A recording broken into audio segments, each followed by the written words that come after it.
This is a paid advertisement. Welcome back to the Noon Show on WBAY, and welcome to Ask the Expert. Today I'm here with Brian Sinkler from Sinkler Heating and Cooling. You know, we've always talked about how you help homeowners, right? Somebody at their home. You actually are also the expert when it comes to HVAC systems at commercial places. That's correct. And placing that HVAC system properly is so important. Tell us more about that. So when we meet with the general contractor, they typically will give us a scope to follow. And along with that scope, it'll be, you know, furnaces or rooftops, boilers, things like that. We do all that stuff.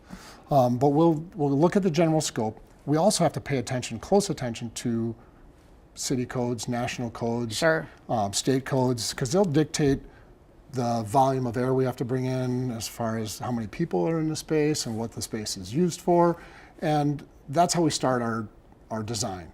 And then we either place furnaces or rooftop. It's a flat roof, pitch roof. So there's a whole bunch that goes into that. You really have to think a lot about. Okay. Now you were talking about, you know, every space has its own set of requirements, depending on if it's a mechanic shop or a hair salon. So those are totally different needs, and you guys know what you're talking about when it comes to that. Take for instance a facility like a church. Okay. The amount of people in there requires so much ventilation per person when they're in there. And we almost have to size for the busiest times. Okay. And sometimes when you size for the busiest times, it can get quite expensive. Sure. So you meet with the customer and you say, hey, okay, how many people you have in there?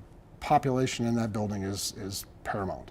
And then we have to bring in more intake air from the outside and provide more heat or more cooling for all that air you're bringing in. So there's a little bit more to it than just sizing a furnace and air conditioner for a residential home. Commercial is very important that way. It's a lot to think about. Thank God you guys know what you're doing. All right, so let's actually talk about retrofitting as well, because a lot of times businesses move or there's an open space and somebody new comes in. So how do you help there? Right, yeah, so we'll look at the base system that they already have. And if I've got a retail store going in that sells books and going to maybe a hair salon, they both have different requirements because the hair salon uses chemicals and they shampoo and perms and things of that nature. So they require more exhaust than what a bookstore would. And then when they switch from that retail to a hair salon, we have to go to state. So we have to draw up plans. We do have an in-house engineer to help us with that. Wow. And he draws up the plans and then we submit them to state.